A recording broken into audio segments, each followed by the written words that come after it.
আসসালামু আলাইকুম। আজকে আমরা দেখব ইরোড 111 ব্রাদার আইলেট হোল মেশিনে ইরোড 111 কেন আসে, এটা কিভাবে রিমুভ করব সেই বিষয়টা আপনাদের সাথে শেয়ার করব। তো আজকে আমরা দেখব ইরোড 111। এই ইরোডটা আসে মূলত মেশিন কিছুক্ষণ চলার পরে হঠাৎ রানিং অবস্থায় ইরোডটা চলে আসে। তো আমার এই মেশিনটা চলে অনেকক্ষণ ভালো চলে, বাট হঠাৎ করে এই ইরোডটা চলে আসে। তো এটা যদি আসে তাহলে আমরা কিভাবে এটাকে রিমুভ করব, কিভাবে এই সমস্যাটা থেকে বের হব, চলুন আজকে আমরা এই মেশিনটা ঠিক করব।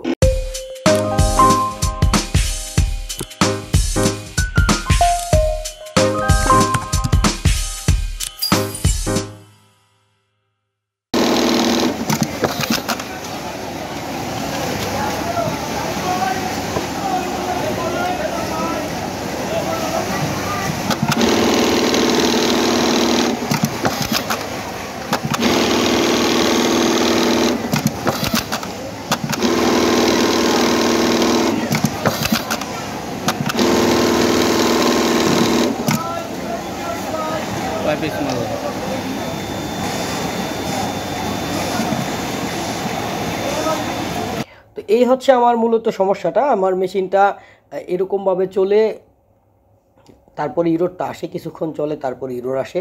তো এই ইরোডটা আসলে আমরা কোন বিষয়গুলো চেক করব, প্রথমে জিনিসগুলো আপনাদের সাথে শেয়ার করি। ফার্স্ট স্টেপে চেক করব এই বেলটা। আমাদের এই বেলটা যদি কোনো সমস্যা থাকে তাহলে কিন্তু আমার স্টপ পজিশন চেঞ্জ হয়ে যাবে, বাট এই রোডটা দেখাবে, ইরোড 111 দেখাবে। তো এটা হচ্ছে মূলত স্টপ পজিশন ইরোড। আপনারা প্রত্যেকটা বিষয় চেক করবেন। তো আমরা এই বেলটাকে আগে চেক করে নেব বেলটা ঠিক আছে কিনা।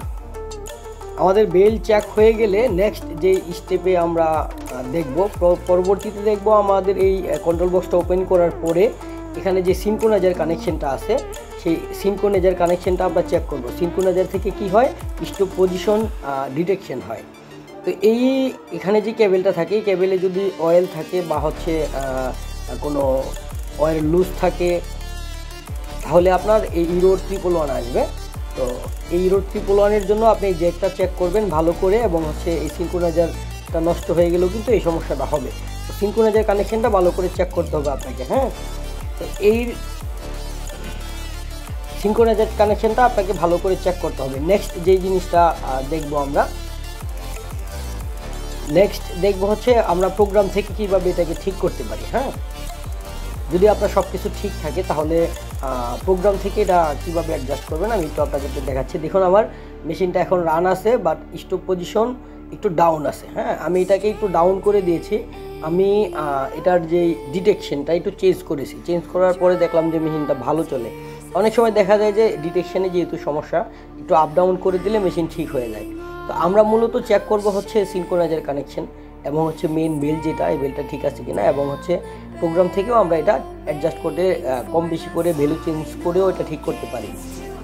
তো প্রোগ্রাম থেকে কিভাবে আমি ভ্যালুটা চেঞ্জ করেছি চলুন আমরা একটু এই বিষয়টা শেয়ার করি। হ্যাঁ, এখন আমার মেশিনটা ভালো চলতেছে, বাট এটা প্রোগ্রাম থেকে ভ্যালু চেঞ্জ করার পরে ভালো চলতেছে। ওকে, তো আমরা প্রোগ্রাম থেকে কিভাবে ভ্যালুটা চেঞ্জ করেছি আপনাদেরকে একটু শেয়ার করতেছি। প্রথমে হচ্ছে মেশিনের স্টপ পজিশন দেখে নেন যে স্টপ পজিশনটা এখানে আসে। হ্যাঁ, ফার্স্ট কাজ হচ্ছে স্টপ পজিশনটা কোন জায়গায় আছে এটা আমরা মার্ক করে নেব। নেক্সট হচ্ছে আমাদের এই যে ইরোড 111 চলে আসছে। হ্যাঁ, তো ইরোড 111-কে আমরা হচ্ছে এই দুইটা বাটন প্রেস করে পাওয়ার অন করতে হবে। এই যে মেশিনের পাওয়ার অন করতে হবে এই দুইটা বাটন প্রেস করে। নেক্সট যেই কাজটা করব আমরা, এই যে টার্ন অফ পুলি পাওয়ার পজিশন, এটা আমরা পজিশন করে দিলাম। তো এখন আমার ইরোড দেখাচ্ছে, আমি এই ইরোডটা রিমুভ করবো হচ্ছে স্টপ পজিশন অ্যাডজাস্ট করে। যে আমার মেশিনটা এখন অ্যাডজাস্ট হয়ে গেছে, মেশিন এখন আপনার রেডি করলাম। রেডি করার পরে এখানে যে ভ্যালুটা আছে, ভ্যালু আমি কম বেশি করব। এখানে যে ভ্যালুটা অ্যাডজাস্টের যে ভ্যালুটা, এখান থেকে আপনি কম বেশি করে দেবেন, প্লাস মাইনাস করে আপনি একটা অ্যাডজাস্ট করে তারপর মেশিনটা চালাবেন। হ্যাঁ, তো যদি সিনক্রোনাইজারের কারণে, মানে সিনক্রোনাইজারের কারণে যদি আপনার এই ইরোডটা আসে, তখন হচ্ছে ভ্যালু চেঞ্জ করলে আপনি এখান থেকে এই ইরোড 111 রিমুভ করতে পারবেন। তো আশা করি আমি আপনাদেরকে বিষয়টা বোঝাতে পেরেছি। এখানে ভ্যালু চেঞ্জ করবেন এবং আমি যে বিষয়গুলো দেখিয়েছি, বেল্ট এবং সিনক্রোনাইজার কানেকশন, ওগুলো চেক করবেন, তাহলে আপনার মেশিনটা ভালো চলবে। সবাইকে অসংখ্য ধন্যবাদ ভিডিওটা শেষ পর্যন্ত দেখার জন্য। আল্লাহ সবাইকে ভালো রাখুন, আমার জন্য সবাই দোয়া করবেন। সবার সুস্বাস্থ্য কামনা করছি। আসসালামু আলাইকুম ওয়া রাহমাতুল্লাহি ওয়া বারাকাতুহু।